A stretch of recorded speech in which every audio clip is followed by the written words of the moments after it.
వచనం నుంచి మీరందరూ ఎరిగినటువంటి స్టోరీ ఇది. ధనవంతుడు ఒకడు ఉండెను.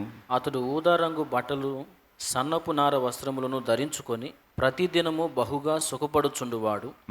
లాజరు అను ఒక దరిద్రుడుండెను. వాడు కురుపులతో నిండిన వాడై ధనవంతుని ఇంటి వాకిట పడియుండి అతని బల్ల మీద నుండి పడు రొట్టె ముక్కలతో ఆకలి తీర్చుకొన గోరెను. అంతేకాక కుక్కలు వచ్చి వాని కురుపులు నాకెను. ఆ దరిద్రుడు చనిపోయి దేవదూతల చేత అబ్రహాము రొమ్మున ఆనుకునుటకు కొనిపోబడెను. ధనవంతుడు కూడా చనిపోయి పాతి పెట్టబడెను. అప్పుడు అతడు పాతాళములో బాధపడుచు కన్నులెత్తి దూరము నుండి అబ్రహామును అతని రొమ్మున ఆనుకొని ఉన్న లాజరును చూచి, తండ్రివైన అబ్రహామా, నా యందు కనికరపడి తన వేలి కొనను నీళ్లలో ముంచి నా నాలుకను చల్లార్చుటకు లాజరును పంపుము, నేను ఈ అగ్ని జ్వాలల్లో యాతన పడుచున్నానని కేకలు వేసి చెప్పాను. అందుకు అబ్రహాము, కుమారుడా, నీవు నీ జీవితకాలమందు నీకిష్టమైనట్టు సుఖము అనుభవించితివి, అలాగుననే లాజరు కష్టము అనుభవించినని జ్ఞాపకము చేసుకొనుము. ఇప్పుడైతే వాడు ఇక్కడ నెమ్మది పొందుచున్నాడు, నీవు యాతన పడుచున్నావు. అంతేకాక ఇక్కడ నుండి మీ యొద్దకు దాటగోరు వారు దాటి పోజాలకుండునట్లును, అక్కడి వారు మా యొద్దకు దాటి రాజాలకుండునట్లును మాకును మీకును మధ్య మహా అగాధం ఉంచబడి ఉన్నదని చెప్పాను. అప్పుడు అతడు, యేసు ప్రభువే ఈ సంఘటన తెలియజేశాడు. భూమి మీద జీవించేటువంటి జీవితం తాలూకు విషయాలే కాదు, ఒక మనిషి చనిపోయిన తర్వాత కూడా అతని జీవితంలో ఏమేం జరుగుతాయో ఆ విషయాలను చెప్పినటువంటి, చాలా స్పష్టంగా క్లియర్గా చెప్పినటువంటి గ్రంథం పరిశుద్ధ బైబిల్ గ్రంథం. అందులో సాక్షాత్తు యేసు ప్రభు వారే ఈ సంఘటనను వివరించారు. ఈ విషయాన్ని చెప్తూ ఆయన అన్నాడు, ధనవంతుడు ఒకడు ఉన్నాడు. అతడు ఊదారంగు వస్త్రములు ధరించుకొని, సన్నపు నార వస్త్రాలు ధరించుకొని ప్రతిదినం బహుగా సుఖపడతా ఉంటాడు. వానికి మంచి వస్త్రాలు ఉన్నాయి, కమ్మని భోజనం ఉంది, మంచి నివాసం ఉంది. అయితే లాజరు అనే ఒక దరిద్రుడు కూడా ఉన్నాడు. అతడికి ఒక జబ్బు ఉంది, ఆర్థికంగా ఏ సమృద్ధి లేదు అతనికి. ఎవరన్నా ఏదన్నా పెడితే తిని బ్రతకడానికి ఇష్టపడేటువంటి వ్యక్తి. తన శరీరంలో ఆరోగ్య స్థితి బాగలేదు, ఒళ్ళంతా కురుపులతో నిండిపోయింది. అయితే అతడు ఈ ధనవంతుడి వాకిటనే పడున్నాడు. అతడి బల్ల మీద నుండి పడు రొట్టె ముక్కలతో ఆకలి తీర్చుకొనగోరాడు. అంతేకాక కుక్కలు వచ్చి వాని కురుపులు నాకినాయి. ఆ దరిద్రుడు చనిపోయి దేవదూతల చేత అబ్రహాము రొమ్మున ఆనుకొనుటకు కొనిపోబడ్డాడు. ఈ విషయాలన్నీ ఇద్దరు మనుషులు, వాళ్ళకి భూమి మీద జరిగేటువంటి జీవితం, చనిపోయిన తర్వాత వాళ్ళు ఎదుర్కొనే పరిస్థితి, ఈ రెండింటిని గురించి ప్రభువు మాట్లాడాడు. మొట్టమొదటి సంగతి ఏంటంటే ధనవంతుడు, వాని యొక్క భోగాలు. రెండవ సంగతి ఏంటంటే దరిద్రుడు, వాని యొక్క దైన్య స్థితి లేదా దీనస్థితి. భూమి మీద లాజర్ను చూసినప్పుడు లాజరు ఐశ్వర్యవంతుడని ఎవడు అనుకోడు. లాజర్ను చూసినప్పుడు ఎవరికైనా బాధ కలిగిద్ది. ఎందుకంటే దరిద్రుడు అనే డైరెక్ట్గా చెప్పేశాడు బైబిల్లో. ధనవంతుడిని చూసి నాకు తెలిసి జనం అనుకునే మాట ఏంటో తెలుసా? చాలా గొప్పోడు, చాలా మంచోడు, అదృష్టవంతుడు. ఎందుకంటే అష్టభోగాలు ఉన్నాయి అతనికి. తినడానికి తిండి, కట్టడానికి బట్ట, అనుభవించడానికి రాజభోగాలన్నీ ఉన్నాయి. ఊదారంగు వస్త్రం అప్పట్లో రాజులు ధరించేవాళ్ళు.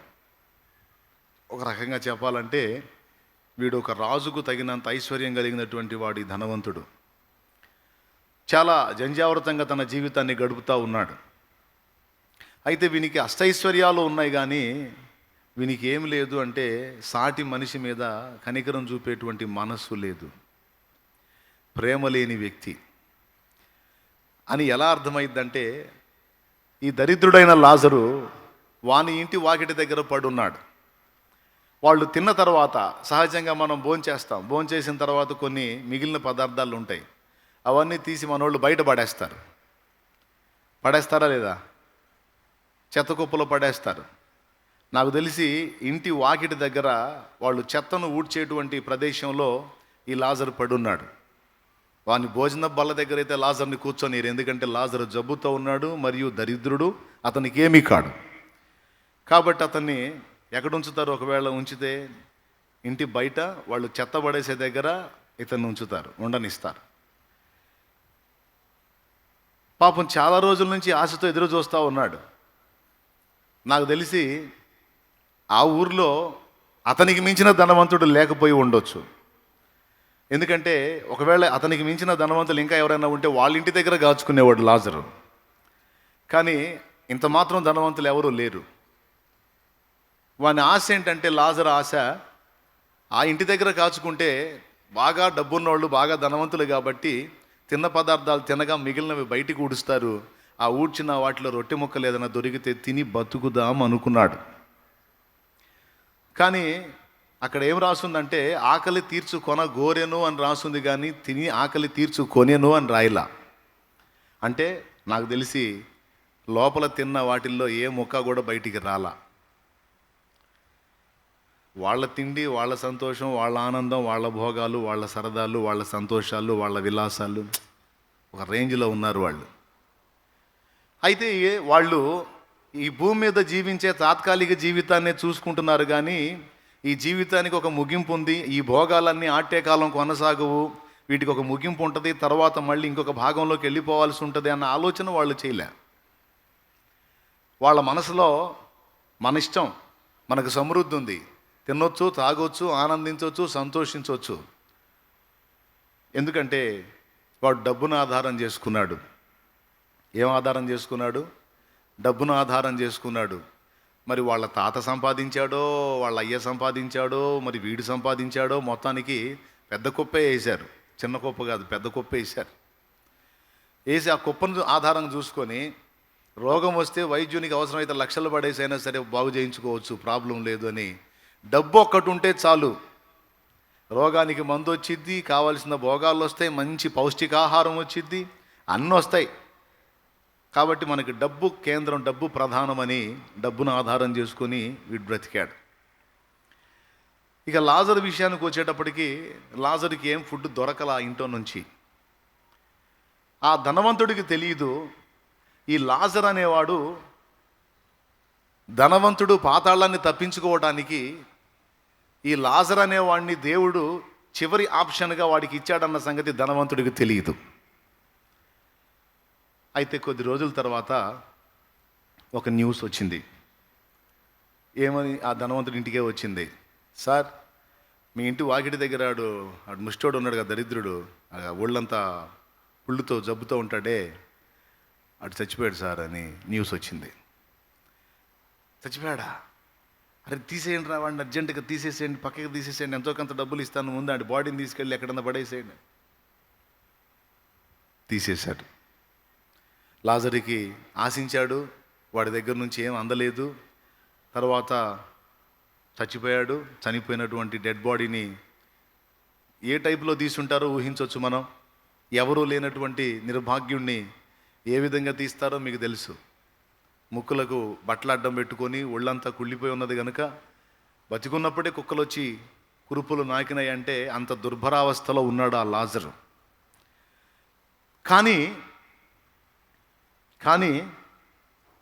దేవుని దృష్టిలో ధనవంతుడేమో దరిద్రుడిగా ఉన్నాడు, దరిద్రుడై ఇంత దుర్భర స్థితిలో ఉన్నటువంటి లాజరేమో ధనవంతుడిగా, ఐశ్వర్యవంతుడిగా ఉన్నాడు. దేవుని దృష్టిలో వీళ్ళిద్దరూ ఇంత ఆపోజిట్లో ఉన్నారన్న సంగతి దేవుడికి తప్ప ఎవరికి తెలియదు. ఇంతకీ లాజరు దరిద్రుడు ఎందుకు అయి ఉంటాడు? ధనవంతుడు ఎలా అయి ఉంటాడు? మనం ఆలోచిద్దాం. ఇప్పుడు లాజరు దరిద్రుడే, కానీ లాజరు దరిద్రుడు ఎందుకు అయి ఉండొచ్చు? నాకు తెలిసి దేవుని ప్రేమ కలిగిన వాడు, కనికరం కలిగిన వాడై ఉండొచ్చు. సాటి మనిషికి తనకున్న దానిలో సాయం చేసిన వాడై ఉండొచ్చు. అనుకోని రీతిలో శ్రమలు వచ్చి, ఏపుకొచ్చినట్టు బాధలు వచ్చి ఆ స్థితికి దిగజారిపోయి ఉండొచ్చు. ఎందుకంటే లాజరుని గురించి దేవుని వాక్యం అంటుంది, అతడు అక్కడ శ్రమానుభవమును పొందాడు అని, అతడు అక్కడ కష్టం అనుభవించాడు అని. కానీ ధనవంతుడి గురించి ఏం మాట్లాడుతుంది వాక్యం అంటే, అబ్రహామే అంటున్నాడు, కుమారుడా, భూమి మీద నువ్వు నీకిష్టం వచ్చినట్టు సుఖమును అనుభవించితివి, వాడక్కడ శ్రమను అనుభవించాడు. ఇక్కడ శ్రమను అనుభవించిన వాళ్ళందరూ, వినండి బాగా, శ్రమను అనుభవించిన వాళ్ళందరూ అబ్రహాం రొమ్మును ఆనుకొన కొనిపోబడతారా? అట్లయితే లోకంలో దేవుణ్ణి ఎరగని నాస్తికులు కూడా శ్రమను అనుభవిస్తున్నారు. దేవుణ్ణి ఒప్పుకోనటువంటి వ్యక్తులు కూడా లోకంలో శ్రమల పాలై ఉన్నారు. వాళ్ళందరూ అబ్రహాం దగ్గరికే చేరతారా? కాదు. లాజరు అనుభవించిన శ్రమానుభవం దేవుని చిత్తానుసారంగా దేవుని అనుమతితో ఆయన అనుభవించాడు. దేవుణ్ణి సంతోషపెట్టే విషయంలో లాజరు శ్రమానుభవం పొందాడు. కానీ ధనవంతుడు గురించి అబ్రహాం ఏమన్నాడో తెలుసా? భూమి మీద నువ్వు ఉన్నప్పుడు నువ్వు నీకిష్టం వచ్చినట్టుగా సుఖమును అనుభవించితివి అన్నాడు. అంటే నీకిష్టం వచ్చినట్టు నువ్వు బతికావు. నిన్ను సృష్టించిన సృష్టికర్త ఒకడు ఉన్నాడని, అతడు నిన్ను భూమి మీదకి పంపించాడని, కొద్ది కాలమే నీ ఆయుష్కాలమని, తర్వాత నువ్వు చచ్చి దేవుని ముందు హాజరు అవ్వాల్సిన ఒక రోజు ఉంది అని నువ్వు పట్టించుకోలా. ఎవరైనా నీకు చెప్పడానికి ప్రయత్నించినా నువ్వు వినలా. కారణం నీ డబ్బు మదం. ఏ మదం? నీ డబ్బు మదం, నీ డబ్బు గర్వం. నాకేంది, నాకు ఎదురైంది అని విర్రవీగావు తప్ప నన్ను సృష్టించిన సృష్టికర్త ఒకడు ఉన్నాడు, ఆయనకి నేను విధేయత చూపాలన్న ఆలోచనే నీకు లేదు. ఒకటి. రెండవది, భూమి మీద ఉన్నప్పుడే పరలోకానికి నేను దారులు వేసుకోవాలి అన్న ఆలోచన మర్చిపోయావు. 2. మూడవది, సమృద్ధి గలవాడివై ఉండి కూడా ప్రేమ లేని బతుకు బతికావు. మరి దారుణమైన విషయం ఏంటంటే, నీ బతుకులో దారుణమైన విషయం, నీ ఇంటి వాకిటి దగ్గర ఒక రొట్టె ముక్క కోసం ఆశించి పడిగాపులు గాసినటువంటి ఒక దరిద్రుడికి కూడా పట్టడన్నం ఏనాడు కూడా పెట్టిన పాపాన పోలా. ఎందుకు? నీకు ప్రేమ లేదు. నంబర్ 1, సృష్టికర్తను గూర్చిన స్పృహ లేదు. అందరూ చెప్పండి, ఏం లేదు వాడికి? సృష్టికర్తను గూర్చినటువంటి స్పృహ, భయము లేదు. రెండవది, ఇక్కడ ఉండగానే అక్కడికి దారులు వేసుకోవాలి, అక్కడికి సిద్ధపడాలన్న ఇంగిత జ్ఞానం వాడికి లేదు. అంటే లైఫ్ పర్మనెంట్ కాదు అన్న ఇంగిత జ్ఞానం వాడికి లేదు. మూడవది, ఏమి లేదు? ప్రేమ లేదు. నాలుగవది, వాడు కలిగి ఉన్న చెడుతనాన్ని విసర్జించి మారు మనసు పొందినవాడు కాదు. ఎందుకు అంటే, వాడికి చెప్పే ధైర్యం ఎవడో చేయలా, ఎవడన్నా చెప్పినా వాడు వినడం. ఎందుకంటే వాడు ఫుల్గా డబ్బులో మునిగి తేలుతూ ఉన్నాడు. ఇంకా వాడు ఏమి వింటాడు? 4 విషయాల్లో వాడి దగ్గర లోపాలు కనపడతా ఉన్నాయి.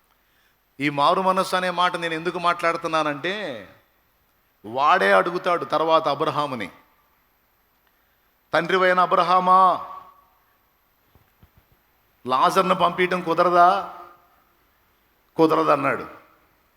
సరే, ఇక నాకు ఈ యాతన తప్పదా? తప్పదు. చావాలేకపోతున్నాను, బతకలేకపోతున్నాను, అటు ఇటు కానీ బతుకైపోయింది ఇప్పుడు నాది. ఇలా ఉంటుందని అసలు ఊహించను కూడా ఊహించలేదు నేను. నీలాంటి వాళ్ళు చాలామంది ఉన్నారులే భూమి మీద. అబ్రహాం సమాధానం, ఊహ కూడా ఊహించని వాళ్ళు, పట్టించుకోనోళ్ళు.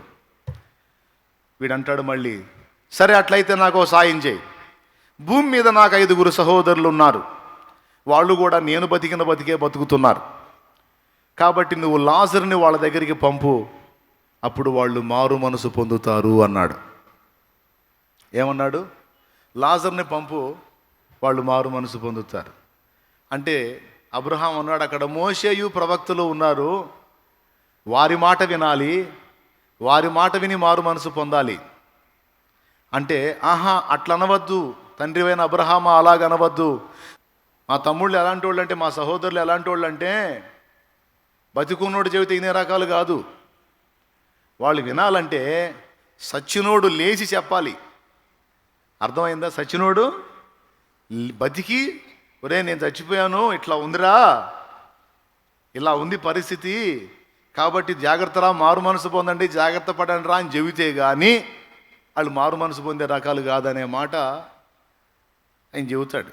మృతులలో నుండి ఒకడు లేచిపోయి వారికి చెప్పిన ఎడల వారు మారు మనస్సు పొందుతురు. అంటే వాడికి అర్థమైంది, మారు మనసు పొందనోడి గతి అగ్నిగుండమే అని. ఈ 4 విషయాలు ఈరోజు ధనవంతుడు, ఆనాడు చెప్పబడిన ధనవంతుడు ఒకడే కాదు, ఈరోజు భూమి మీద ఉన్న మనుషుల్లో చాలామంది పట్టించుకోవటల్లా ఈ కీలకమైన 4 సంగతులు. మొట్టమొదటిది సృష్టికర్తను గూర్చిన యోచన. రెండవది, ఇక్కడ ఉండగానే అక్కడికి దారి సిద్ధపరచుకోవటం, అక్కడికి సరుకులు సమకూర్చుకోవటం. మూడవది దేవుని ప్రేమ కలిగి ఉండటం. నాలుగవది చెడుతనాన్ని విసర్జించి మారు మనసు పొందటం. ఈ 4 చాలా కీలకమైన సంగతులు. ఈరోజు జనాభాలో చాలామంది పట్టించుకోని సంగతులు. ఇప్పుడు ఇక్కడ ఉండగానే అక్కడికి దారులు వేసుకోవాలి, అక్కడికి సరుకులు సమకూర్చుకోవాలి అని నేను చెప్పిన మాట మీకు గుర్తుంది కదా. యోహాను సువార్త 14వ అధ్యాయంలో యేసు ప్రభు ఒక మాట అన్నాడు, మీ హృదయములను కలవరపడనీయకుడి, దేవుని యందు విశ్వాసం ఉంచుతున్నారు, నా యందును విశ్వాసం ఉంచుడి, నా తండ్రి ఇంట అనేక నివాసములు కలవు. ఆ మాట వినండి జాగ్రత్తగా. నా తండ్రి ఇంట అనేక నివాసములు కలవు. ప్రసంగి గ్రంథంలో అంటాడు, ప్రసంగి గ్రంథము 12 మొదటి వచనం నుంచి చదివితే, దుర్దినములు రాకముందే వీటి యందు నాకు సంతోషము లేదు అని నీవు చెప్పు సంవత్సరములు రాకముందే, తేజస్సునకును సూర్యచంద్ర నక్షత్రములకును చీకటి కమ్మక ముందే, వాన వెలిసిన తరువాత మేఘములు మరలా రాకముందే, నీ బాల్య దినముల యందే నీ సృష్టికర్తను స్మరణకు తెచ్చుకొనుము. మర్యాదగా చెబుతున్నాడు. అబ్బాయి వింటున్నావా? ఏ దశలో నువ్వు సృష్టికర్తను స్మరణకు తెచ్చుకోవాలంటున్నాడు? బాల్య దినముల యందే. సరే, బాల్య దినాలు నిర్లక్ష్యం చేశావు, ఇప్పుడు దున్నపోతులాగా పెద్దోడు అయ్యావు, పెద్దదాన్ని అయ్యావు, కనీసం ఈ దినానైనా నువ్వు జాగ్రత్త పడాలి అని అంటున్నాడు. వాస్తవంగా తెలుసుకోవాల్సింది, జాగ్రత్త పడాల్సింది బాల్య దినముల యందే. ఎందుకంటే నీ సృష్టికి ఒక కారణం ఉంది.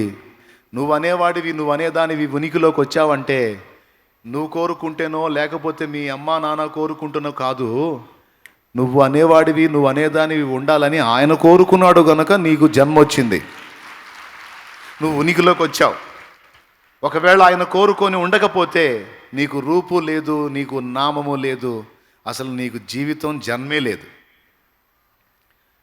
ఈ మాట ఎన్నోసార్లు చెప్పా, మళ్ళీ చెబుతా. లోకంలో పెద్ద మగ పురుషులు లేరని నువ్వు పుట్టావా? కోట్లాది మంది మగవాళ్ళు ఉన్నారు నాయన. అంతమంది పురుషులు ఉండగా నువ్వెందుకు అంటే, అంతమంది ఉన్నా దేవుడు తృప్తి చెందలా. నువ్వు కూడా కావాలనుకున్నాడు కనుకనే నీకు జన్మ వచ్చింది. లోకంలో చాలామంది స్త్రీలు ఉన్నారు, స్త్రీలు లేరని నువ్వు పుట్టావా? కాదు కాదు కాదు కాదు కోట్లాది మంది స్త్రీలు ఉన్నా వాళ్ళందరూ నువ్వు కూడా ఉండాలని దేవుడు కోరుకున్నాడు కనుక నీకు జన్మ వచ్చింది. సో దేవుడు నీ మీద కొన్ని ఆలోచనలు కలిగి ఉన్నాడు, కొన్ని ప్రణాళికలు కలిగి ఉన్నాడు, నీ ద్వారా కొన్ని పనులు జరగాలని ఆ పిచ్చి తండ్రి ఆశించాడు కనుకనే నీకు జన్మ, జీవితం అనేవి లభించాయి. కొంతమంది వాళ్ళ జీవితంలో ఎదురయ్యే సమస్యలను బట్టి, శ్రమలను బట్టి తరచుగా ఈ మాట అనుకుంటారు, నేను ఎందుకు పుట్టానో అర్థం కావట్లా, అసలు నేను ఎందుకు బతుకుతున్నానో అర్థం కావట్లా, అసలు ఆ దేవుడు అనేవాడు నన్ను ఎందుకు చేసి భూమి మీద పడేసాడో నాకు అర్థం కావట్లా, ఈ జన్మ లేకపోతేనన్నా బాగుండేదని అప్పుడప్పుడు డైలాగులు వేస్తుంటారు. దేవుడేం పిచ్చోడయ్యే మైండ్ పోయి నిన్నేం చేయలే. ఒక ప్రణాళిక కోసం, ఒక ఉద్దేశం కోసం, ఒక ఆలోచన ఉంది నీ లైఫ్లో. నీ విషయంలో దేవుడు కొన్ని ఆలోచనలు కలిగి ఒక కారణాన్ని యోచించి దాన్ని బట్టి నిన్ను భూమి మీద పుట్టించాడు అనేది మర్చిపోవద్దు. ఇప్పుడు చెప్పండి, మన ఉనికికి కారణం ఎవరు? మన మనుగడకి ఆధారం ఎవరు? భూమి మీద మన మనుగడకి ఆధారం ఎవరు? రైట్. సస్తే పోయి నిలబడాల్సింది ఎక్కడ? అంటే ఆరంభం ఆయనే, మధ్యలో ప్రయాణంలో తోడాయనే, సస్తే పోయి నిలబడాల్సింది. మరి ఇంత కీలకమైనప్పుడు ఆయన్ని నిర్లక్ష్యం చేస్తారంటాయా? ఆయన అశ్రద్ధ చేస్తారా? తెలుసుకోవాలిగా ఆయన ఎవరో, ఎందుకు పుట్టించాడో, ఏం ఆలోచించాడో, ప్రణాళిక ఏంటో. అసలు పట్టించుకోకుండా బతికేస్తున్నారు కొంతమంది. అంటే మీరు ఆల్రెడీ సృష్టికర్తను గుర్తించే వచ్చారులే, మిమ్మల్ని అంటల్లా. అట్లా పట్టించుకోకుండా ఊరేగుతున్నారు చూడు, దున్నపోతుల్లాగా. వాళ్ళకి చెబుతారని చెబుతున్నాను నేను, వాళ్ళకి కొంచెం మందలిస్తారని చెబుతున్నాను నేను. ఒక్కొక్కడు డబ్బు చూసుకొని విర్రవీగుతుంటాడు, ఒక్కొక్కడేమో వాడి బలాన్ని, వాడి ఎత్తుని, వాడి పొడుగుని చూసుకొని గొలియాతులాగా, గొలియాతుగాడు వాడి పొడుగుని చూసుకొని అతిశయపడ్డాడు, నా అంత పొడుగు ఎవడు లేడు, ఎవడు నా మీద గలబడ్డని. చివరికి గొర్రెలు కాసేవాడి చేతిలో తెచ్చాడు. స్తోత్రం. నెబుకద్నెజరేమో వాడి వైభవాన్ని చూసుకొని విర్రవీగాడు. ఈ బబులోను మహాసంస్థానం అంతా నా వైభవం కదా అనుకున్నాడు. అంతే, మెంటలెక్కింది. దానియేలు గ్రంథంలో ఉంది ఆ మాట. అనుకున్నాడు, మెంటలెక్కింది. పిచ్చోడయ్యాడు. 7 సంవత్సరాలు మెంటలెక్కి తిరిగాడు. ఆడి మైండ్ మళ్ళీ సరైన తర్వాత మళ్ళీ రాజు అయ్యాడు. జస్ట్ మనసులో అనుకున్నందుకు. ఏం చేద్దాం, ఒక్కొక్కడు వాళ్ళకు ఉన్నటువంటి వాటిని చూసుకొని వెర్రవీగి దేవుణ్ణి పట్టించుకోవట్లా. నువ్వు నేను ఏదన్నా బైబిల్ తీసుకొని దేవుడి దగ్గరకు వస్తుంటే తిక్కలోళ్ళని చూసినట్టు చూస్తున్నారు. మనం వాళ్ళకి పిచ్చోళ్ళలాగా కనపడుతున్నాం. ఎవడు పిచ్చోడు? ఎవరు పిచ్చిది? నిన్ను ఎటకారం చేసేవాళ్ళు పిచ్చోళ్ళ? నువ్వు పిచ్చిదానివా? నువ్వు పిచ్చోడివా? దేవునికి స్తోత్రం. నేను అప్పుడప్పుడు మీకు ఒక జోక్ చెప్తాను, బుద్ధిహీనుల అధిపతి అని. రాజుకు ఒకడికి ఒక కోరిక కలిగిందంట. అరే, మన రాజ్యంలో తిక్కలోళ్ళు ఎంతమంది ఉన్నారో చూడాలని ఉందిరా నాకని. తిక్కలోడన్నా బుద్ధిహీనుడన్నా ఒకటే. మీకు బుద్ధిహీనుడు అంటే అర్థం కాదు కాబట్టి తిక్కలోడు అన్నా అర్థమైద్ది. తిక్కలోళ్ళు ఎంతమంది ఉన్నారో తెలుసుకుందామని ఉందిరా. మంత్రి గ్యాదర్ చేయమన్నాడు. సరే, ఊళ్ళో రాజ్యంలో ఉన్న వాళ్ళందరినీ తిక్కలోళ్ళని పోగేశాడు. వాళ్ళందరిలో ఒకడు బాగా తిక్కలోడు అనిపించాడు. ఎట్లా తిక్కలోడు అనిపించాడంటే, వాడు ఏదన్నా చెప్పు అంతా దేవుడి దయే అంటున్నాడు. ఏదన్నా చెప్పు అంతా దేవుడి దయే అంటున్నాడు. కదిలితే దేవుడు, మెదిలితే దేవుడు, కదిలితే దేవుడు, మెదిలితే దేవుడు. రాజుకు అనిపించింది, అరే ఇక్కడ ఉన్న వాళ్ళందరిలోకి అత్యధికమైన తిక్కలోడు ఈడేరా అని. బుద్ధిహీనుల అధిపతి అనే దండం, ఒక పొడవాటి కర్ర, ఆ కర్ర మీద బుద్ధిహీనుల అధిపతి అని రాయించుంది. ఆ దండాన్ని అడిగి బహూకరించాడు. ఇచ్చి, ఒరే ఇక్కడ ఉన్నోళ్ళందరిలో అత్యధికమైన తిక్కలోడివి నువ్వే, నీకన్నా తిక్కలోడు కనపడితే ఆడి చేతిలో పెట్టరా ఇది అని చెప్పి ఇచ్చాడు. రోజులు గడిచినాయి, కొద్ది రోజులు గడిచినాయి. రాజుగారికి రోగం వచ్చింది. ఎవరికి? రాజుగారికి రోగం వచ్చింది. మంచాన పడ్డాడు, సావుకు తయారయ్యాడు. రేపో మాపో చచ్చేటట్టు ఉన్నాడు. సావుకుండా ఎవరు ఉంటారు? పోయే టైం వస్తే ఎవడైనా పోవాల్సిందేగా. రాజు అని సావేం ఆగదుగా, ఆగిద్దా? రాజు మంచాన పడ్డాడు, సావుకు దగ్గర అయ్యాడు, రేపో మాపో పోయేటట్టు ఉన్నాడు. పాపం రాజ్యంలో ఉన్న వాళ్ళందరూ క్యూ కట్టి చూసి వెళ్తున్నారు. పాపం రాజు కదా, క్లైమాక్స్కి వచ్చాడు కదా అని ప్రజలు చూసి వెళ్తున్నారు. ప్రజలందరూ వెళ్ళి చూస్తే వాళ్ళలో ఈ బుద్ధిహీనుడు కూడా ఉన్నాడు. ఏ బుద్ధిహీనుడు? దండం బహుమతి పొందాడే ఆడు కూడా ఉన్నాడు. ఆడు పోయాడు రాజు దగ్గరికి. పోయి అమాయకంగా మాట్లాడుతున్నాడు అన్నీ. ఆ అమాయకంగా అడిగే ప్రశ్నల్లో ఒక ప్రశ్న అడిగాడు రాజుని. మహారాజా, మహారాజా అన్నాడు. వాడు ఆ సావు స్థితిలో ఉండి కూడా ఈయన చూసి నవ్వాడు. ఎవరు? రాజు. ఎరా నువ్వు వచ్చావా అన్నాడు. వచ్చాను, కానీ జనం ఏంది అట్టనుకుంటున్నారు అన్నాడు. ఎట్టనుకుంటున్నారు అన్నాడు. నువ్వేంది ఆడికి పోతున్నావు అంటే ఆడికి పోతున్నావు అన్నాడు. అర్థమైందా? ఏమన్నాడు? నువ్వేంది ఆడికి పోతున్నావు అంటే యాడికి పోతున్నావు అన్నాడు. యాడికి పోయేది ఏముందిరా, నాకు చివరి గడియలు వచ్చినాయి, చచ్చిపోతున్నాను రా అన్నాడు. అప్పుడు వీడు అడిగాడు, పోవటం ఖాయమేనా అన్నాడు. నేనేందిరా, ఎవడైనా పోవాల్సిందే, ఆగేదేవి లేదా అన్నాడు. పొరపాటును కూడా ఆగటం ఉండదురా, ఎట్టి పరిస్థితుల్లో పోవాల్సిందే అన్నాడు.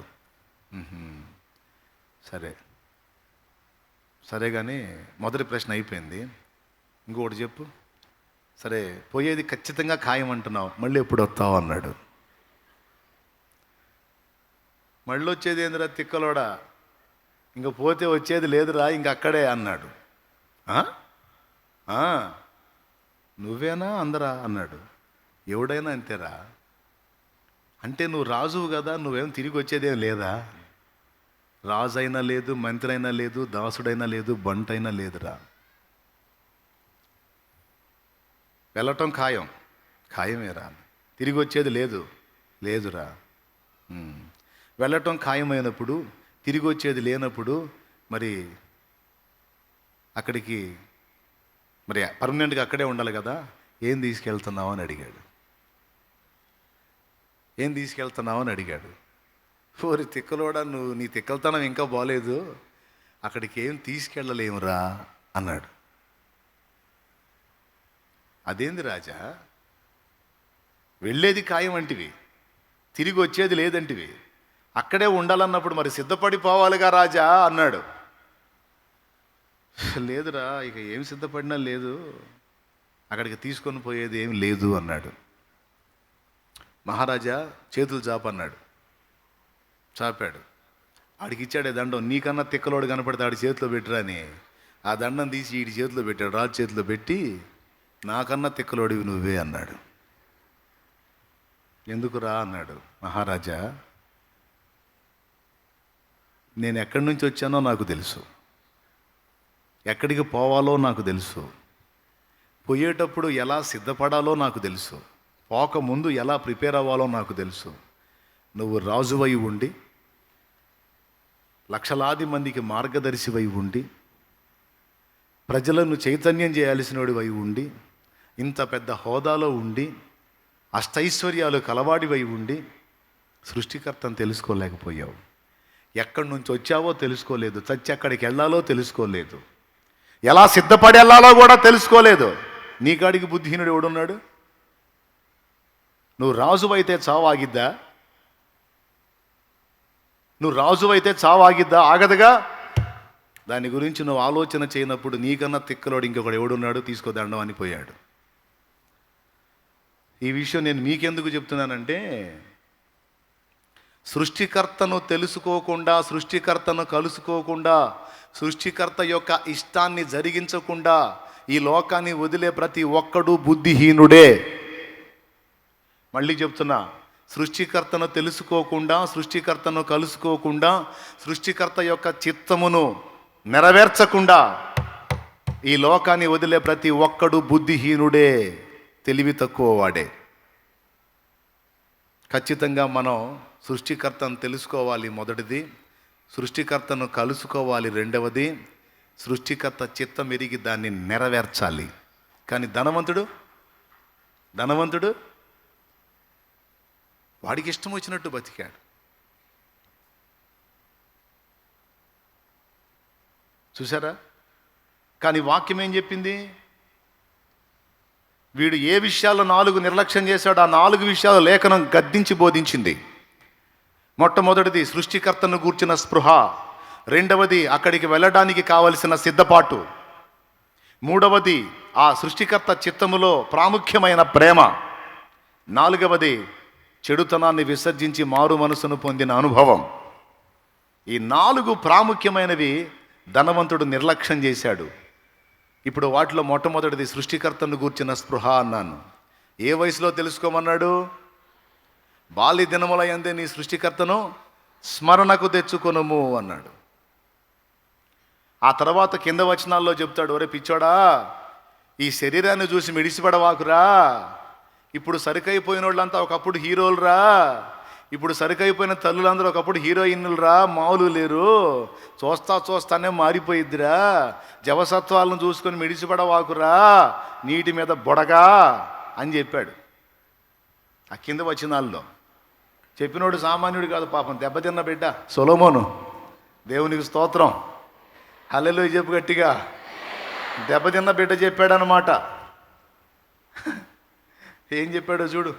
ఆ దినమున ఇంటి కావలివారు వణుకుదురు. కావలివారు అంటే ఎవరండి? ఇంటి కావలివారు వణుకుదురు అంటే ఎవరో తెలుసా? సర్వ శరీరాన్ని కాపలా గాయడానికి మనం ముందు ఉపయోగించేది చేతులు. ఇంటి కావలివారు అంటే హ్యాండ్స్. ఎవడన్నా నీ మీద దాడి చేయడానికి కర్ర తీసుకొని ఉరుకుతా వచ్చాడు అనుకో, కాలు అడ్డం పెడతావా, చేయి అడ్డం పెడతావా? కాలుకు ముళ్ళు గుచ్చుకుంది అనుకో, ఈ కాలు గుచ్చుకుంటే రెండో కాలుతో తీస్తావా, చేత్తో తీస్తావా? ఆ దినమున బలిష్ఠులు వంగుదురు అంటాడు రెండవ మాట. దానికంటే ముందు ఇంటి కావలి వారు వణుకుదురంటే మన సర్వ శరీరానికి కావలి కాసేవి చేతులు. చేతులట వణుకుతాయట. చదువు. బలిష్ఠులు వంగుదురు. అదిగో చూడండి, బలిష్ఠులు అంటే ఎవరో తెలుసా? కాస్త ఓపికలో ఉన్నప్పుడు తొడ తెలిసి రారా రా అంటారు కదా. ఏం చూసుకొని పిక్కబలం. బలిష్ఠులు అంటే కాళ్ళు, ఈ తొడ భాగం దగ్గర నుంచి కింది వరకు కాళ్ళు బలిష్ఠులు. బలిష్ఠులు వంగుదురు. కావలి వారు వణుకుదురు అంటే చేతులు వణుకుతాయి, బలిష్ఠులు వంగుదురు అంటే కాళ్ళు వంగిపోతాయి. విసిరివారు కొద్దిమంది ఎగుట చేత పని చాలించుకుందురు. విసిరివారు అంటే ఎవరో తెలుసా? పళ్ళు. ఏదైనా పదార్థం నోట్ వేసి అటు ఇటు ఇటు అటు తీపి 4 విసురులు విసిరి మింగేస్తాం చూడు, అది విసురువారంటే పళ్ళు. చదువు. కిటికీలలో గుండా చూచువారు కానలేక యుందురు. కిటికీలో గుండా చూసేవారంటే ఎవరు తెలుసా? కళ్ళు. దేవునికి స్తోత్రం, హల్లెలూయా. తర్వాత తిరుగటి రాళ్ల ధ్వని తగ్గిపోవును, వీధి తలుపులు మూయబడును. లోక భారతం అంతా వినేదేంది? అది ధ్వని తగ్గిపోయిద్ది. అంటే ధ్వని మామూలుగానే ఉంటుంది కానీ వినికిడి తగ్గిపోయిద్ది. వినికిడి తగ్గిపోయి వీధి తలుపులు మూయబడును. పిట్ట యొక్క కోతకు ఒకడు లేచును. ఏమండి? వీధి తలుపులు మూయబడును. పిట్ట యొక్క కోతకు ఒకడు లేచునంటే చిన్న శబ్దానికే ఉలిక్కిపడి లెగిచేటువంటి పరిస్థితి.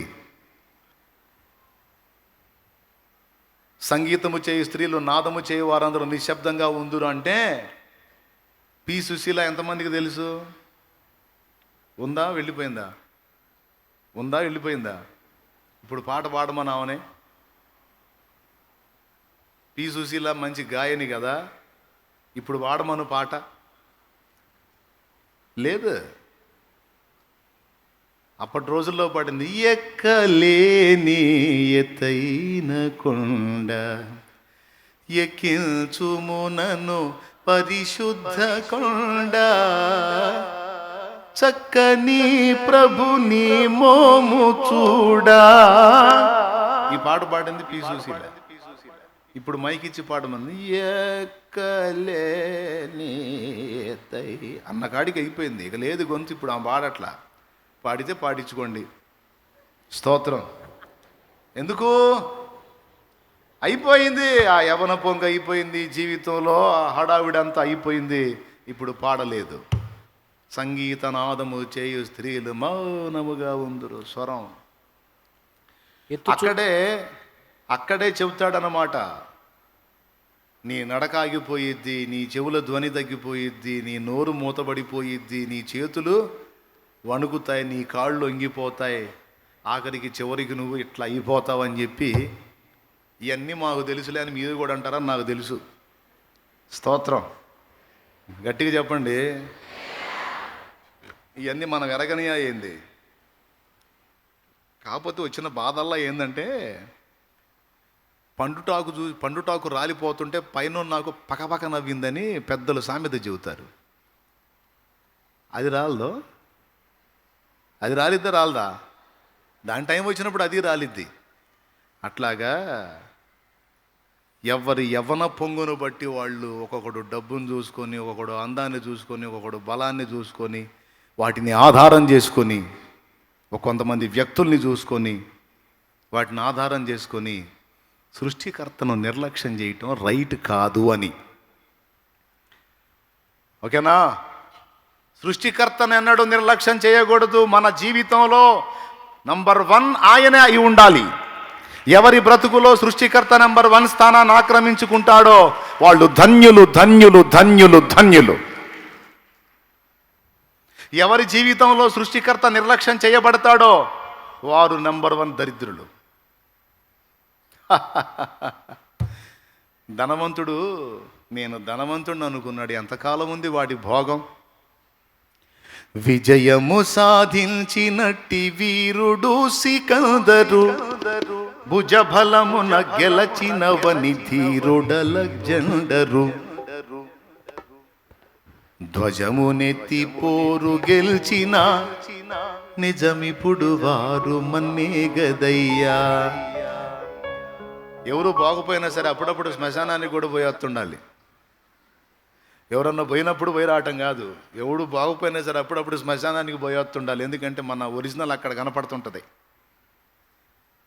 నేను అప్పుడప్పుడు ఎవరన్నా పోయినప్పుడు శ్మశానానికి పోయి వెంటనే అక్కడ ఉన్నవాడు, అక్కడ గుంట్లో పెట్టిన వాళ్ళ మీద మట్టేసి ఎమ్మటే రాను, అక్కడ ఉన్న పుర్రెల్ని ఎముకలన్నీ అబ్జర్వ్ చేస్తా. ఏందిరయ్యా మమ్మల్ని ఏదో వైరాగ్యంలోకి తీసుకెళ్తున్నావు, విరక్తిలోకి తీసుకెళ్తావు అనుకోవద్దు. వాస్తవం చెబుతున్నా. అక్కడున్న పుర్రెల్ని చూసి ఏం మాట్లాడుకుంటానంటే, ఈ పుర్రె ఒకప్పుడు మనిషే, ఈ పేటలో బతికినోడే, ఎంత విర్రవీగాడో, ఎంత మిడివేలంగా ఊరేగాడో. అసలు ఈ శ్మశాన స్థలిలో ఈ విధంగా ఉంటానని ఇతడు అనుకున్నాడా? అయ్యో, ఇది ఎంత వింత, ఇది ఎంత వాస్తవం. విజయము సాధించినట్టి వీరుడు సికందరు, విజయము సాధించినట్టి వీరుడు సికందరు, భుజబలమున గెలచినవని ధీరుడలెగ్జండరు, భుజబలమున గెలచినవని ధీరుడలెగ్జండరు, వజమునెత్తి పోరు గెలిచిన నిజమిప్పుడు వారు మన్నిగదయ్యా, వజమునెత్తి పోరు గెలిచిన నిజమిప్పుడు వారు మన్నిగదయ్యా, మన్నిగదయ్యా, మన్నిగదయ్యా, మన్నిగదయ్యా, మన్నిగదయ్యా.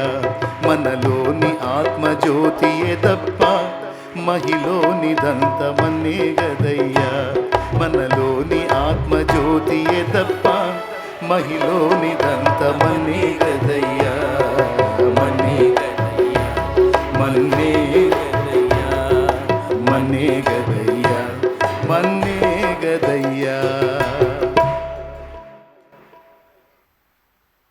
ఈ పాట పాడితేనేమో విరక్తి పాటలు అంటారు. ఏం పాటలు? విరక్తి పాటలు కాదు, ఇది తెలివైన పాటలు, జీవితం యొక్క ముగింపును ఎరిగిన పాటలు. మంచి దంచు ఒకని ముంచి సంచిలోన ఉంచిన, మంచి దంచు ఒకని ముంచి సంచిలోన ఉంచిన, మించిన బంగారము పెంచిన నీ దేహము.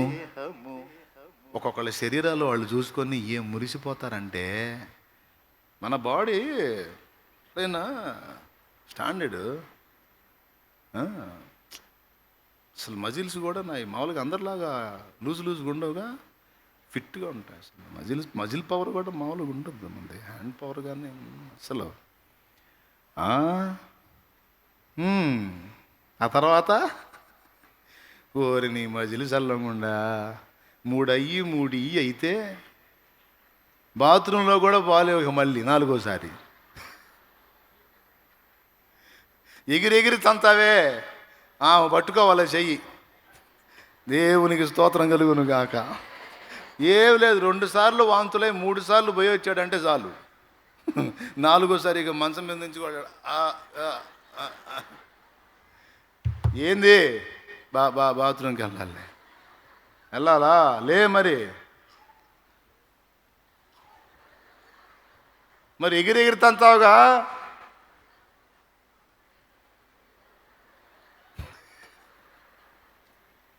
గతాన్ని గుర్తు చేయవాక అయిపోయింది, తీసుకెళ్ళు. ఏది నాయనా నీ మజిల్ పవరో? ఏమయ్యా, ఎక్సర్సైజులు చేస్తానే హార్ట్ స్ట్రోక్ వచ్చి పోయినారు. వీడియోలు ఉన్నాయి చూడండి కావాలంటే. పోలేదా? కర్ణాటక సినిమా యాక్టర్ ఎట్లా పోయాడు చెప్పండి? ఫిట్నెస్ ఫిట్నెస్ ఫిట్నెస్ గుండె ఆగింది. ఇంకేముంది, ఫిట్నెస్ ఒకేసారి అయిపోయింది. ఏమండి, ఇంత మాత్రం నాణ్యం. మంచి దంచు ఒకని ముంచి సంచిలోన ఉంచిన, మించిన బంగారము పెంచిన నీ దేహము, ఎంచుము ఎన్నాళ్ళకుండును మరణించిన చోమన్నే గదయ్యా, మన్నే గదయ్యా, మన్నే గదయ్యా. స్తోత్రం. అవునా? కాబట్టి ఇప్పుడు చెప్పండి, ఏది మనకు గ్యారంటీ? డబ్బు గ్యారంటీయా? బలం గ్యారంటీయా? వెండి గ్యారంటీయా? బంగారం గ్యారంటీయా? భోగాలు గ్యారంటీయా? మన ఎత్తు పొడుగు, మన బాడీలో ఉన్నటువంటి ఫిట్నెస్ మన గ్యారంటీయా? కావు. కానీ మనకు భూత భవిష్యత్తు వర్తమాన కాలాలకు ఎనీ టైం మనకు గ్యారంటీ మన దేవుడే. నువ్వు దేవుని ప్రేమించి దేవుని కొరకు నడుస్తున్నప్పుడు తిక్కలోళ్ళు తిక్కల మాటలు మాట్లాడితే లెక్క కూడా చేయవాకు. సోదోళ్ళు సోది మాటలు మాట్లాడతారు, నువ్వు బైబుల్ తీసుకొని చర్చికి పోతుండే రో భక్తుడేం బయలుదేరాడే, భక్తుడు ఎప్పుడయ్యావు అంటుంటారు. సోదోళ్ళు సోది మాటలు మాట్లాడతారు, అనుకోవటమే వీడు ఒక సోదోడని. వాడికి ఏం సమాధానం కూడా ఇవ్వద్దు, పోరా సైతాన్ అనుకోవటం రావటమే. స్తోత్రం, అర్థమైందా? పో సైతాన పో అనుకుంటూ రావటమే. బాగుపడతావు, 10 మందిని బాగు చేస్తావు సృష్టికర్తను పట్టుకుంటే. నువ్వు బాగుపడటమే కాదు, 10 మంది బాగుపడతారు నీ వల్ల, గ్యారంటీ. 10 మంది బాగుపడవచ్చు, 100 మంది కూడా బాగుపడవచ్చు. కాబట్టి నంబర్ 1లో ఎవరు ఉండాలి? సృష్టికర్త. ఇప్పుడు చదువు యోహాను 14. ఈ ధనవంతుడు ఏది మిస్ అయ్యాడు? ఇక్కడ ఉండగానే అక్కడ సరుకులు సమకూర్చుకోవటం మిస్ అయ్యాడు. మీ హృదయమును కలవరపడనీయకుడి, దేవుని యందు విశ్వాసముంచుచున్నారు, నా యందును విశ్వాసముంచుడి. నా తండ్రి ఇంట అనేక నివాసములు కలవు. యేసయ్య చెబుతున్నాడు, నా తండ్రి ఇంట అనేక నివాసములు కలవు, లేని ఎడల నేను మీతో చెప్పుదును. మీకు స్థలము సిద్ధపరచ వెళ్ళుచున్నాను. ఇదేంది యేసయ్య? నాకు అర్థం కాదు. తండ్రి ఇంట అనేక నివాసాలు ఉన్నాయి అన్నప్పుడు మీకు నివాసాన్ని సిద్ధపరచ వెళ్ళుచున్నాను అనాలి. కానీ ఇక్కడ ఏమంటున్నాడు? మీకు స్థలము సిద్ధపరచ వెళ్ళుచున్నాను అన్నాడు. అంటే నివాసాలు కాదా? జస్ట్ ప్లాటే. స్థలం అంటే మీరు చెప్పండి, ఇల్లా లేకపోతే ప్లాటా? ఇప్పుడు కట్టబడిన ఇంట్లోకి వెళ్ళి స్థలం భలే ఉందే అన్నారనుకో, నీకు స్థలం కనపడుతుంది, నీకు ఇల్లు కనపడట్లేదా? ఇది ఒకటి చెత్వారం వచ్చినట్టుంది అనుకుంటారు. స్తోత్రం, అవునా?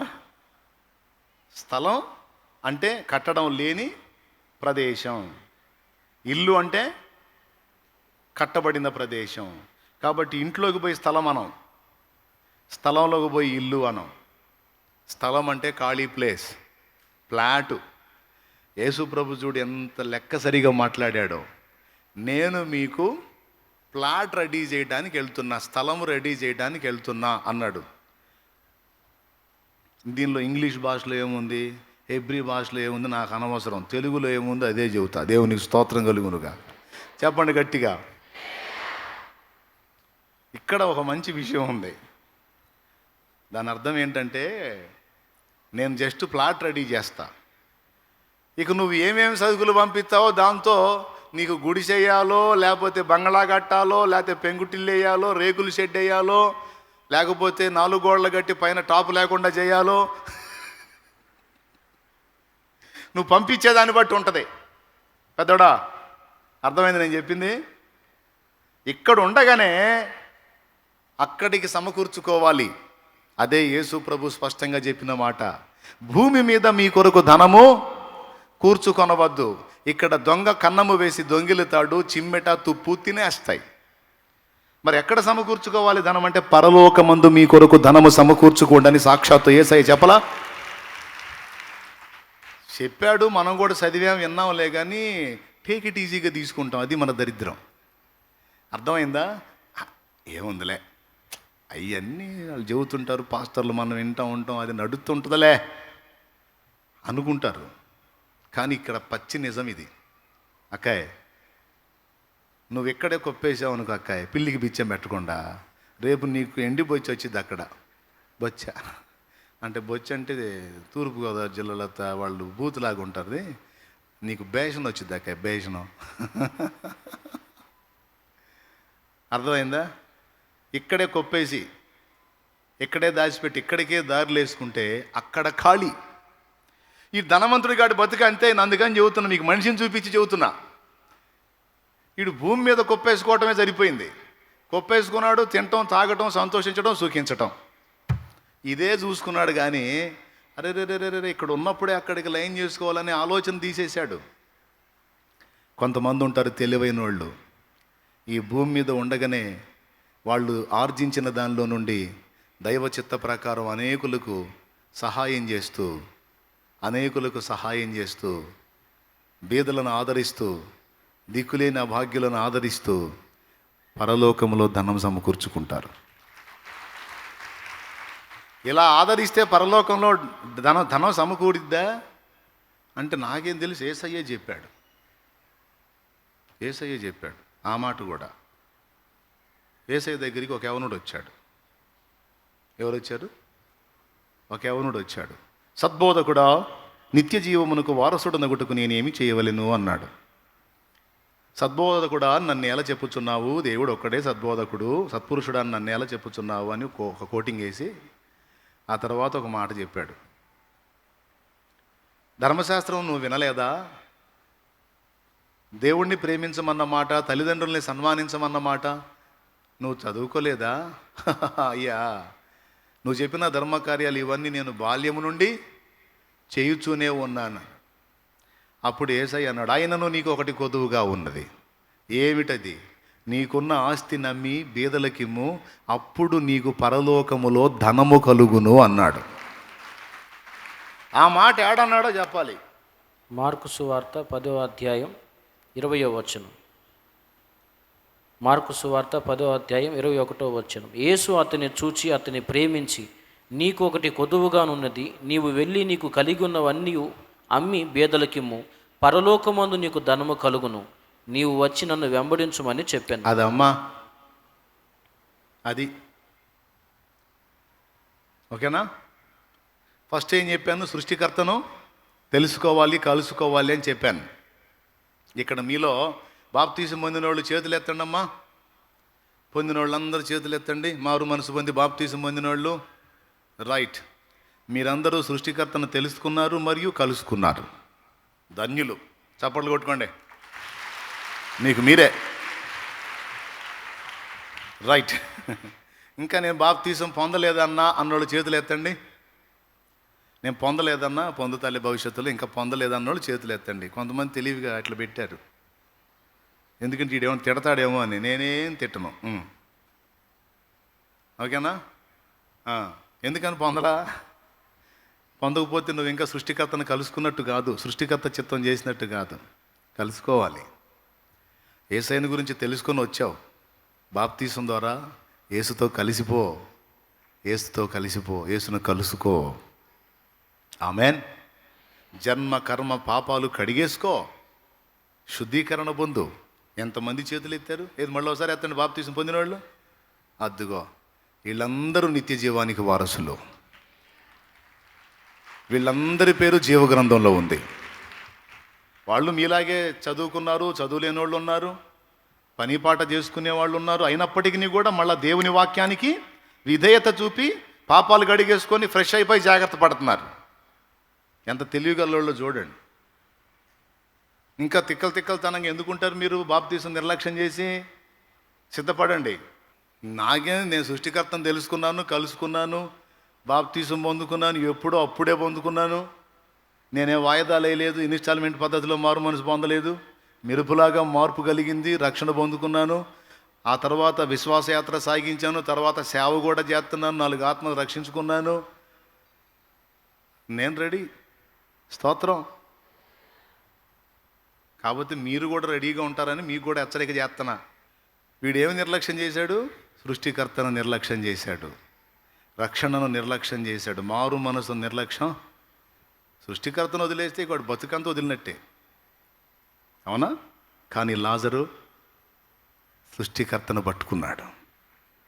ఈ లోకమంతా నన్ను వదిలినా, ఈ లోకమంతా నన్ను వదిలినా, నువ్వు ఒక్కడివి చాలు దేవా నాకు.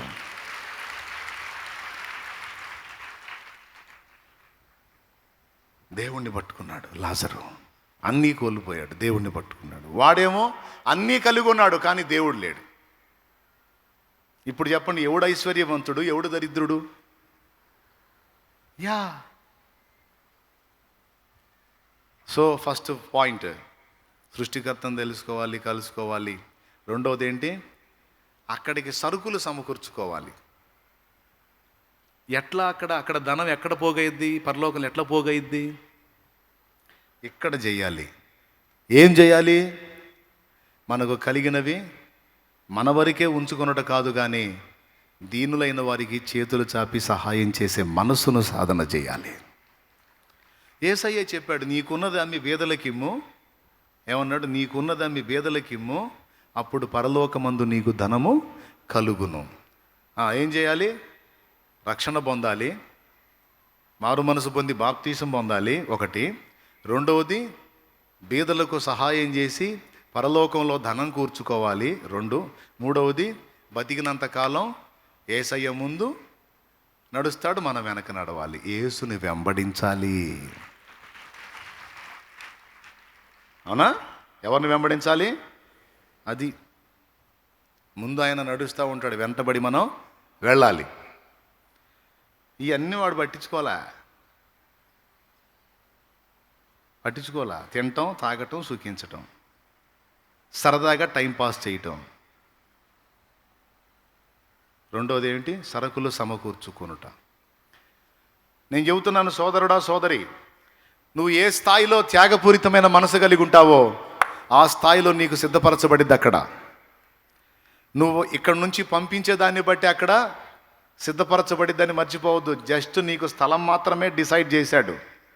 దానిలో నిర్మాణం అనేది నీ త్యాగాన్ని బట్టి, నీ సమర్పణను బట్టి ఉంటుంది అక్కడ.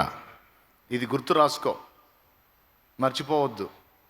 అసలు ధనవంతుడి ఇంటి వాకిటున్న లాజరుకి ఒక్క పూటన్న ఒక్క రొట్టె పెట్టినట్టయితే అసలు ఈ పాతాళానికి పోయేవాడు కాదు ఈ దరిద్రుడు. ఎవరు? ఈ ధనవంతుడు అసలు పాతాళానికి పోయేవాడు కాదు.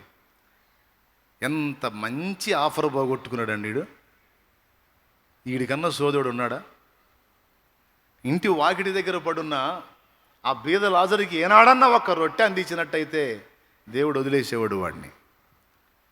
ఆకలి తీర్చు కొనగోరాడు కానీ వాడు ఇచ్చి చచ్చినట్టు లేదు. కొంతమంది బుద్ధి అంతేనండి, మెతుకుపోతే బతుకుపోయిద్ది అనుకుంటారు. కొంతమంది మైండ్ అంతే, అవతలోళ్ళు సత్తన్నా సరే పట్టించుకోరు. అరే వాడు ఇంత అడిగాడు, ఇంత చేయకపోయినా కనీసం ఇంతైనా మనం ఉన్నదానిలోంచి కొంచెం తోడ్పాటు అందిద్దాం అనుకోరు. మనకున్న దానిలో నుండి చేయగలిగినంత చెయ్యాలి. ఏ విధంగా నువ్వు దాతృత్వం కలిగి ఉంటావో అదంతా జ్ఞాపకార్థంగా దేవుడి దగ్గరికి చేరిద్ది, అది రాయబడిద్ది. మనం తింటమే కాదు, నలుగురికి చూడాలి. దేవుడి కృపను బట్టి ఆల్రెడీ ఆ పని చేయడానికి దేవుడు నాకు సాయం చేశాడు. పెద్ద మొత్తాలంటే మన వల్ల కాదు. ఏదో ఓ 10 రోజులకి కావాల్సినటువంటి సహాయం ఇప్పటి వరకు వచ్చిన వాళ్ళు ఎవరిని వెనక్కి పంపలా. అన్నా నా ఇంట్లో జరగట్లేదన్నా, నాకు కష్టంగా ఉందన్న వాళ్ళకి చేయదగ్గ సాయం చేసుకుంటూ వస్తున్నాం. ఇక మందుబాబులు ఉంటే మందుబాబుల్ని కనిపెడుతున్నాం. ఎందుకంటే వాడు ఇంట్లో లేదని చెప్పి వస్తాడు, మనం ఇచ్చిన దాగి మన దగ్గరికి వస్తాడు. అర్థమైందా? ఇది ఒక శోధన. అందుకని మందుబాబుల్ని కనిపెట్టి వాళ్ళకి మాత్రం దానాలు ఆపేశాం.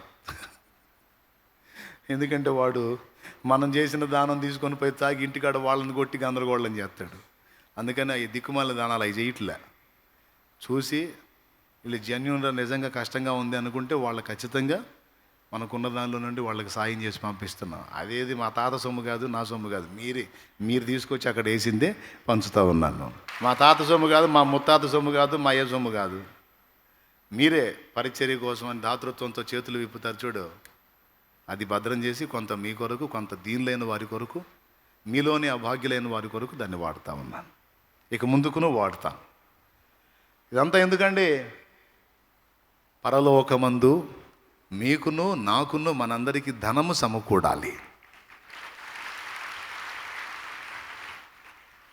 అన్న భూమి మీద అంటే డబ్బు అవసరం, పరలోకంలో కూడా ధనం అవసరమా?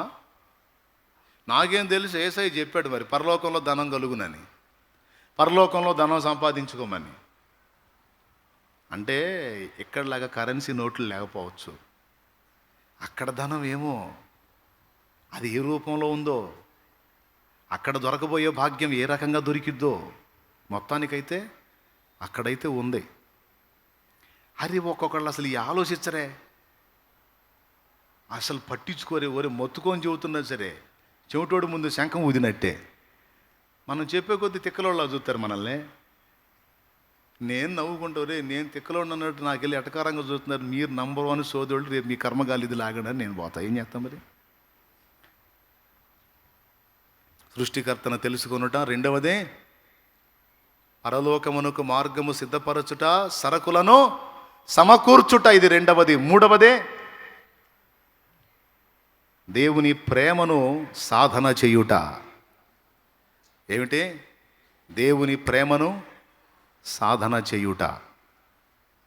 అది చాలా పెద్ద పని మనకి. ఎందుకంటే రేపు పరలోకం పోయిన తర్వాత కృపావరాలతో పని ఉండదు. 9 కృపావరాలు ఉన్నాయి చూడు, కృపావరాలతో పని ఉండదు. ఎందుకంటే డైరెక్ట్గా ఆయనే ఉంటాడు. ఏది కావాలంటే అది ఆయన దగ్గర నుంచి పొందుకోవచ్చు.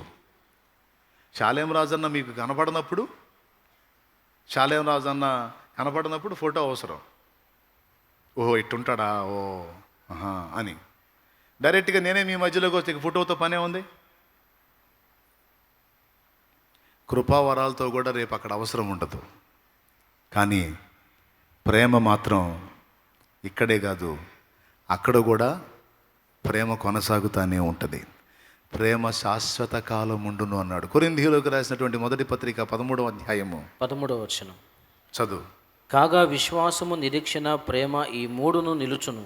వీటిలో శ్రేష్టమైనది ప్రేమయే. ప్రేమ అమర్యాదగా నడువనిది, అపకారం చేయనిది, అన్నిటినీ తాడునది, అన్నిటినీ ఓర్చునది, స్వప్రయోజనం చూసుకొననిది, సత్వరమే కోపపడనిది, డంబము లేనిది, మత్సరపడనిది, అన్నిటికీ ప్రేమ ఒక్కటి. ప్రేమే జగతికి మూలం, ప్రేమే దైవ స్వరూపం, ప్రేమే నిత్య జీవం, ఆ ప్రేమే మోక్ష మార్గం, ప్రేమే జగతికి మూలం. మూడవది దేన్ని సాధన చేయాలని చెప్పాను? ప్రేమ. నాకు తెలిసి ఆ ప్రేమ కోసమే అన్నీ కోల్పోయి ఉండొచ్చు లాజరు. ఆ ప్రేమ కోసమే, ఆ దేవుని మెప్పు కోసమే అన్నీ కోల్పోయి ఉండొచ్చు. కానీ ధనవంతుడు ఆ ప్రేమను నిర్లక్ష్యం చేశాడు. ఇప్పుడు ఎంత దరిద్రుడయ్యాడు నేను చెప్పనా? ఆ లాజర్ని అడుక్కుంటున్నాడు. చచ్చి పాతాళ అగ్నిలోకి పోయి, తండ్రివైన అబ్రహామా, తండ్రివైన అబ్రహామా, అబ్బో ఈ అగ్నిలో యాతన పడుతున్నాను, చద్దామంటే చావు రావట్లా, బతుకుదామంటే బతకలేకపోతున్నాను, అసలు ఇలాంటి అనుభవం ఒకటి ఉంటుందని ఊహలో కూడా ఊహించలేదు. అబ్రహామా, తండ్రివైన అబ్రహామా, నీ దగ్గర నీ రొమ్మును ఆనుకొని ఉన్నాడే ఆ లాజర్, నాకు తెలుసు, మా ఇంటి బయట ఉన్నాడే, మా ఇంటి దగ్గర అడుక్కునేవాడు, నాకు తెలుసు. ఇంకా నయం అబ్రహాం అడగలారే ఎప్పుడన్నా ఒక రొట్టె వేసావా అని. స్తోత్రం. అరే సిగ్గుమాలినోడా, ఎప్పుడన్నా ఒక్క రొట్టె పెట్టావరా దరిద్రుడా అని అడగల. ఎందుకు అడుగుతాడు? పాప మంచివాడు. నేనైతే అడిగేవాడిని. సిగ్గుందంటారు, మళ్ళీ అడుగుతున్నావు, చెప్పు తీసుకొని కొట్టాలి నిన్నని. దేవునికి స్తోత్రం. ఎప్పుడన్నా అంత రొట్టె తుంపు పెట్టామంటారా ఆడికి? ఆడు అడుగుతాడు, తండ్రివైన అబ్రహామా, ఇక్కడ ఈ అగ్నిలో యాతన పడుతున్నాను, నీ యొద్ద నీ రొమ్మును ఆనుకొని ఉన్న లాజరును నా యొద్దకు పంపు. తన చిటికిన వేలు కొనతో ఒక నీటి చుక్క నా గొంతులో వదులుతాడు, నా దాహార్తి తీరిద్దని లాజర్ని ముష్టెత్తుకుంటున్నాడు. ఇది ఒక ఉపమానం కాదు, ఇది రియల్ స్టోరీ. యేసయ్య ఉపమానం చెబితే పేర్లు చెప్పడం. యేసయ్య ఉపమానంలో పేర్లు వాడాడు, ఇక్కడ పేర్లు వాడాడు, 4 పేర్లు వాడాడు. ధనవంతుడు వాడి పేరు వాడలా, అబ్రహాం పేరు వాడాడు, లాజరు పేరు వాడాడు, మోషే పేరు వాడాడు, ప్రవక్తల పేరు వాడాడు. మోషేయు ప్రవక్తలు అన్నాడు. ప్రవక్తలు తీసేస్తే 3 పేర్లు వాడాడు. కాబట్టి ఇది జస్ట్ ఉపమానం, ఎగ్జాంపుల్ కాదు, రియల్. నిజంగానే యాతన పడ్డాడు వాడు అక్కడ. ఆ యాతనాకరమైన స్థలములో చావలేక బతకలేక అల్లాడిపోతా ఉన్నాడు. ఇదేదో ఒట్టి కథ అని కొట్టేయకండి, రియల్ స్టోరీ. ప్రేమని నిర్లక్ష్యం చేస్తే ఎవడి బతుకైనా అంతే. ప్రేమ కలిగి ఉండడానికి ప్రయాసపడండి అన్నాడు. సహోదర ప్రేమ నిలవరముగా ఉండనియండి అన్నాడు. అర్థమైందా? దేవుని ప్రేమించమన్నాడు, నిన్ను వలె నీ పొరుగువానిని ప్రేమించమన్నాడు. దేవుడు చెప్పిన ఆజ్ఞలన్నిటిలోనికి ప్రధానమైన ఆజ్ఞలు ఈ 2. 1 దేవుణ్ణి ప్రేమించుట, 2 పొరుగువాణ్ణి ప్రేమించుట.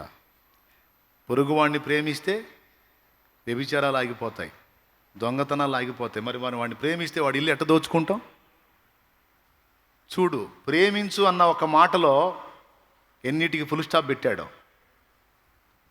సింపుల్ ఆయన. నా ఆజ్ఞలు పెద్ద ఎక్కువ ఆజ్ఞలు ఏం కాదు, రెండు ఆజ్ఞలు. ఒకటి దేవుణ్ణి ప్రేమించు, 2 పక్కోడిని ప్రేమించు, పొరుగువాడిని ప్రేమించు. ఈ రెండే, ఇంకేం లేవు. ఈ 2 పాటించాలంటే అన్నీ కంట్రోల్ చేసుకోవాలి.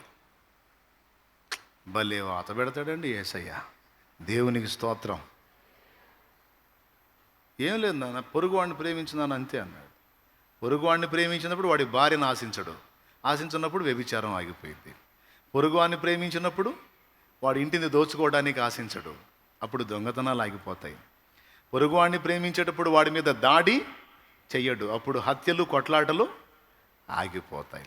పొరుగువాడిని ప్రేమించినప్పుడు దాడి చేయకపోగా వీడి కలిగిన దానిలో హెల్ప్ చేస్తూ ఉంటాడు, కాబట్టి కొట్లాటలు దాడులు ఆగిపోతాయి. ఈరోజు ఎందుకు ఒకడి మీద ఒకటి కొట్టుకు సత్తుంది? ఆ ప్రేమ లేకే. మళ్ళా మొత్తం ఒకూరోళ్ళే.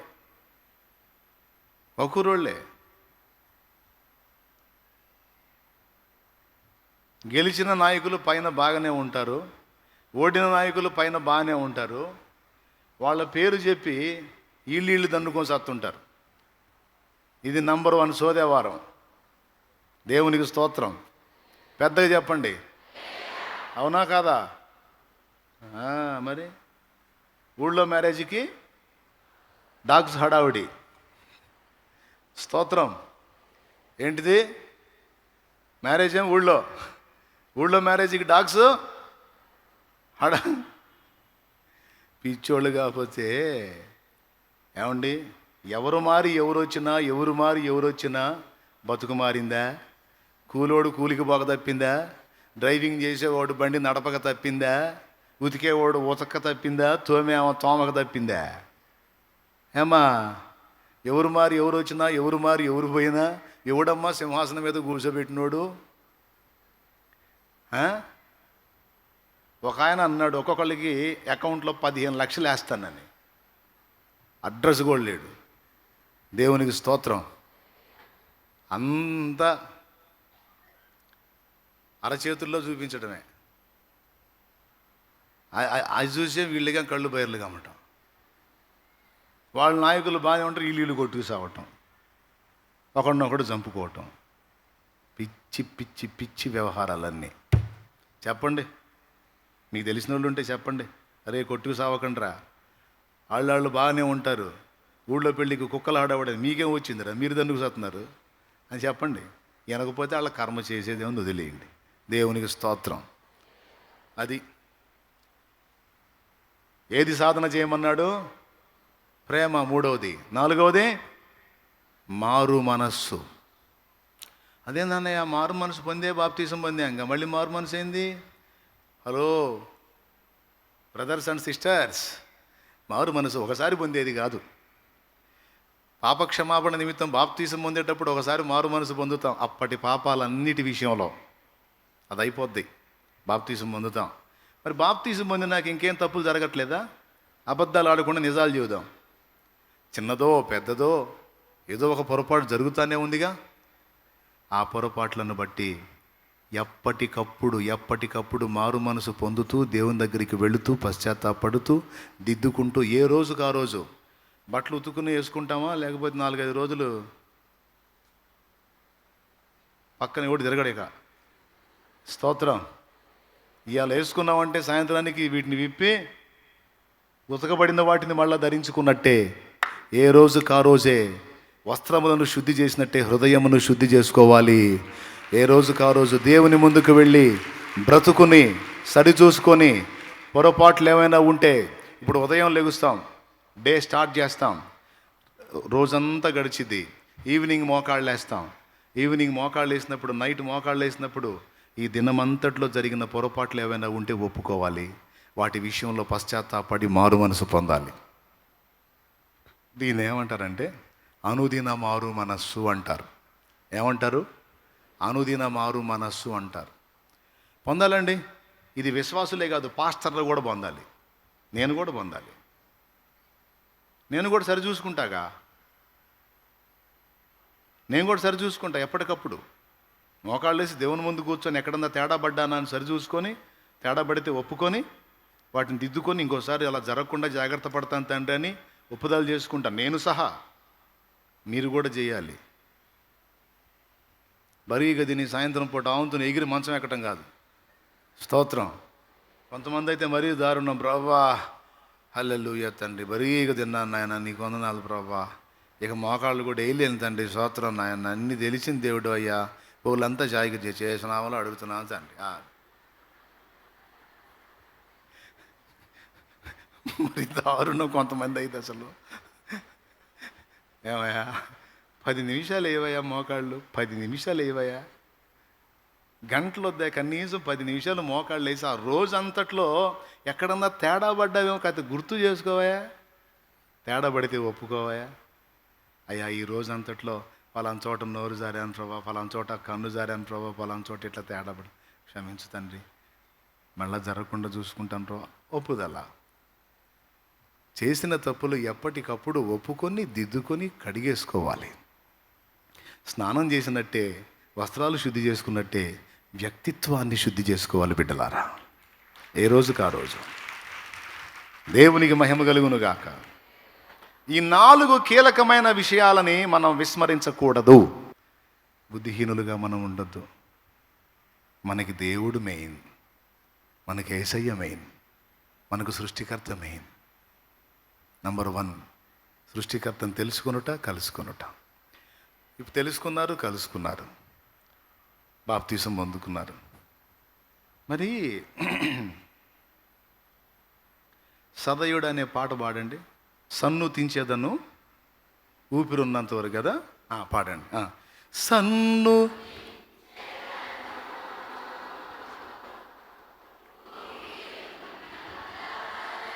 అబ్బా ఎంత బాగుంది, బాగుంది.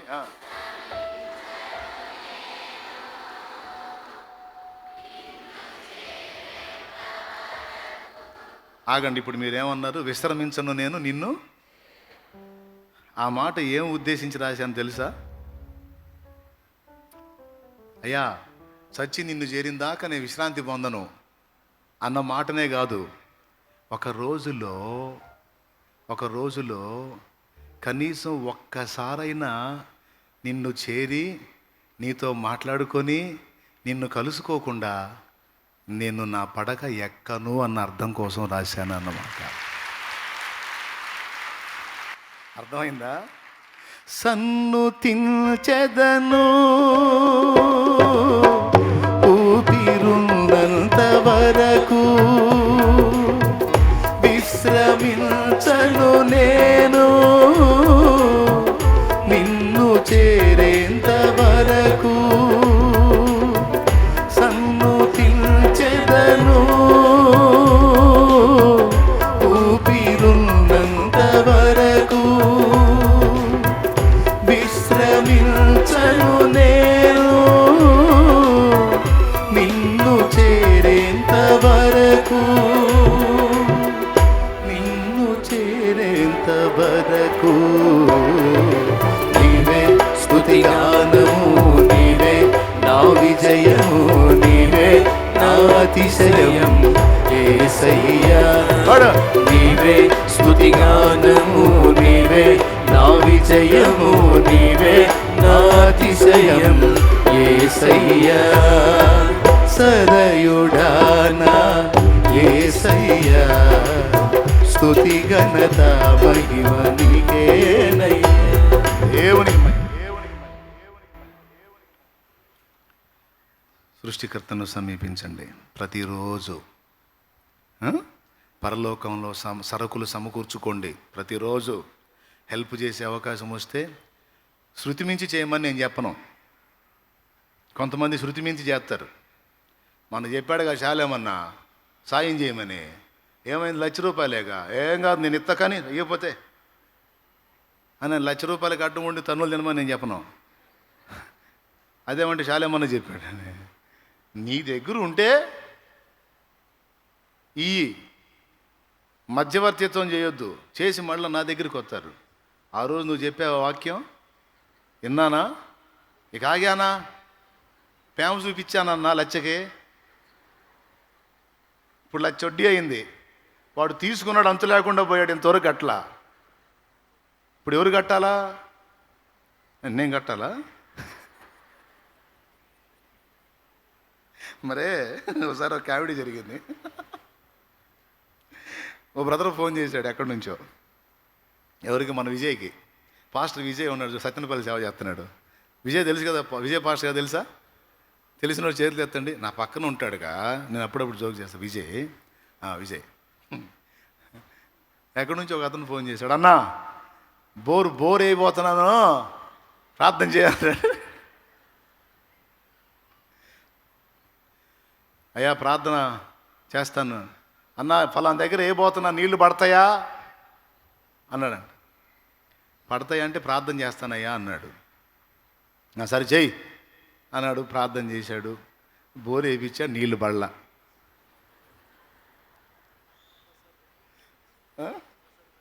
సరే మళ్ళీ ఫోన్ చేశాడంట, అన్నావు ఆడ ప్రార్థన చేశా, నీళ్లు పడలా, ఇంకోసారి వేయిస్తున్నాను, మళ్ళీ చెయ్యి అన్నాడంట. ఇట్లా అయిపోయింది. రెండోసారి కూడా పడలా. మళ్ళీ మూడోసారి బోరు వేయిస్తున్నాను, మళ్ళీ ఫోన్ చేశాడు. ఈసారి అన్న నీళ్లు పడేటట్టు ప్రార్థన చేయాలి. మళ్ళీ చేశాడు, మళ్ళీ పడలా. నాలుగోసారి కూడా చేశాడు, నాలుగోసారి కూడా పడలా. ఇంకా ఫోన్ చేసి బిల్లు చెబుతున్నాడంట, అన్నా 4 చోట్ల లేపిచ్చా, అళ్ళా 1,80,000 కట్టు అన్నాడంట.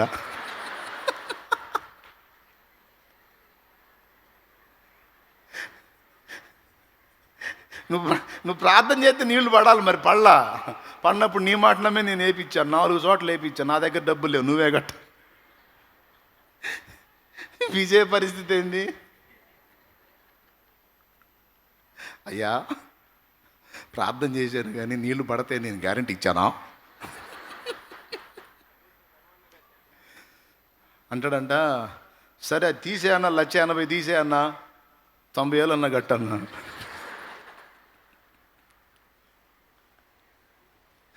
నాకు చెబితే నవ్వలేక చచ్చాను. మధ్యవర్తిత్వం చేసి ఇచ్చేయమని చెప్పట్లా. నీ దగ్గర ఉందనుకో, నువ్వు లక్షలకి అడ్డం ఉండమని నేను చెప్పట్లా. నీ దగ్గర ఉందా, ఉంటే ఇచ్చేయి, ఉన్నంతలో చేయి. అవతలోడు ఎంత కావాలంటే మనం ఆడిస్తాం. అయ్యా నా దగ్గర ఉంది, ఇది తీసుకో, దేనికో దానికి ఉపయోగపడతాయి, అంతవరకు మిగిలింది ప్రార్థన చేస్తా అని కలిగినంతలో తోడ్పాటు అందించి దేవుని ప్రేమను చూపించు. అంతేకాదు అదే ప్రేమతో ఇతరులకు తెలియని వాళ్ళకి కాస్త సువార్త కూడా చెప్పు. మరీ దారుణం, ఈ మధ్య అసలు సరిగా సువార్త చెప్పట్ల మనోళ్ళు, చల్లారిపోయారు. సువార్త ఆత్మల భారం తగ్గిపోయింది. అంతకుముందు ఆత్మల భారం బాగుండేది, ఇప్పుడు తగ్గిపోయింది ఆత్మల భారం. తప్పు కదా? సువార్త చెప్పుట మానకూడదు. అయ్యో సువార్త చెప్పకపోయిన ఎడల నాకు శ్రమ అన్నాడు. నీ కళ్ళ ముందు ఎంతోమంది నశించిపోతుంటే వాళ్ళకి సువార్త చెప్పకపోతే ప్రేమ ఉన్నట్ట? నీకు ప్రేమ ఉన్నట్ట, ప్రేమ లేనట్ట? ప్రేమ లేనట్టు. కాబట్టి వారికి దేవుని ప్రేమ చూపించి దేవుని మాటలు వాళ్ళకి అందించేటట్టు ఏ రోజుకు ఆ రోజు సువార్త చెప్పు. ఆత్మ రక్షణలోకి నడిపిస్తే ఇంకా ఎక్కువ బహుమానం కదా. నరకం నుంచి ఆత్మల్ని రక్షిస్తే ఇంకా ఎక్కువ బహుమానం కదా యేసయ్య దగ్గర. ఒక చెట్టుకు కాయలు కాసినట్టే కదా. మరి 3 బారిన చెట్టులాగా ఎందుకుంటావు? కాయలు కాసే చెట్టుగా ఉండాలి. నువ్వు మారావు, అనేక మందిని వెలిగించాలి. నువ్వు జీవితాన్ని దిద్దుకున్నావు, అనేక మందిని కాపాడాలి. నువ్వు గుర్తుపెట్టుకో. నడుంగట్టు, యుద్ధభూమిలో నీకు దిగు.